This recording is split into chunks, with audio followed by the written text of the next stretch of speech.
Eh bien, donc Yannick Jacquier, juste une petite question avant de commencer. Est-ce que c'est une chose qui vous parle, ça? Vous avez le droit de répondre, hein. Oui. Oui, il y en a qui connaissent? Vas-y, alors qui... C'est quoi? D'accessibilité aux handicapés. Pas d'accessibilité. Ça, c'est une carte d'invalide. Une carte d'invalide à 80%. Et cette carte, donc, elle m'a été attribuée en 2012. Et quand je l'ai reçue, eh ben, j'avais juste un papier pour me dire si je n'étais pas content, eh ben, j'ai 3 mois pour me prononcer. Ce que je ne savais pas, c'est qu'en plus d'être prioritaire, bon, ça c'est les trucs de base, c'est qu'avec cette carte est associé des droits et des avantages. Des droits et des avantages d'ordre économique. Ça va, vous êtes là? Ok, je suis un peu peur. Hein. Et ces droits et ces avantages m'ont permis, par exemple, d'économiser jusqu'à 3 000 €. 3 000 €, c'est 50 sorties de ski, ça parle, hein, des chiffres comme ça. C'est une trentaine de sorties culturelles, c'est des déplacements à tarifs très avantageux que parfois même vous n'aurez pas les moyens de vous permettre. J'ai eu l'idée d'en faire un blog, un site, une copine m'a aidé à le structurer, une association depuis 1 an maintenant, et on essaye de s'étoffer avec notre association. Et aujourd'hui, si je viens ici, c'est pour vous expliquer le bien fondé de professionnaliser cette histoire. Donc, c'est 28 000 personnes sur le territoire rhône-alpin. 28 000 personnes, c'est des accompagnants, c'est des associations, c'est du service public. Et d'ailleurs, je pose la petite question, c'est si le service public ne le fait pas, c'est parce qu'il n'a pas la compétence de le faire. Il ne peut pas se permettre de faire de la publicité plutôt vers Champs-Rousse, plus beau passage, plutôt vers Villard-de-Lans, plutôt vers la piscine des Chirolles, plutôt vers la MC2, plutôt vers l'Opéra. C'est pas son devoir, c'est pas ce qu'on lui demande. Par contre, moi, en qualité d'association, j'ai liberté, loisir, de pouvoir dire, eh ben, si tu vas par là, avec cette carte, avec ton accompagnant, c'est gratuit.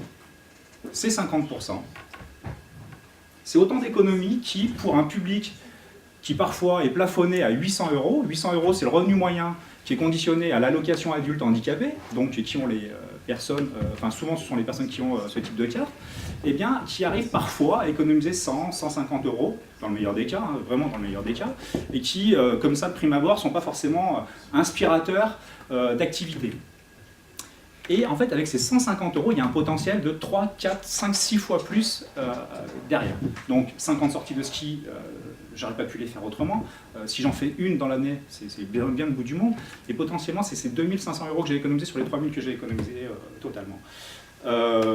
Donc pour pas me perdre, j'essaye de monter un modèle économique, c'est un peu compliqué d'avancer. Il y a un site internet qui s'appelle Bon Plan pour Invalides, qui essaye de faire, qui réussit à faire même le répertoire de ces bons plans. Donc sur la restauration, d'ailleurs pas loin d'ici, on a l'Atypique qui, sur présentation de cette carte, vous fera un demi-tarif.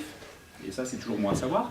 Donc c'est des activités du quotidien, des activités de la vie de tous les jours, plutôt axées loisirs, on est assez d'accord. Voilà. Ce que je viens chercher ici, finalement, c'est un partenariat économique, un partenariat financier, des idées pour des modèles économiques sur lesquels je réfléchis, qui sont un mix de ce qu'il existe aujourd'hui. Donc ça sera du freemium, du premium, avec un accès payant pour les handis, même les mettre un peu à contribution, les associations, le service public, les offreurs, parce que je fais de la publicité pour ceux que j'ai annoncés tout à l'heure, mais il y en a d'autres. Voilà.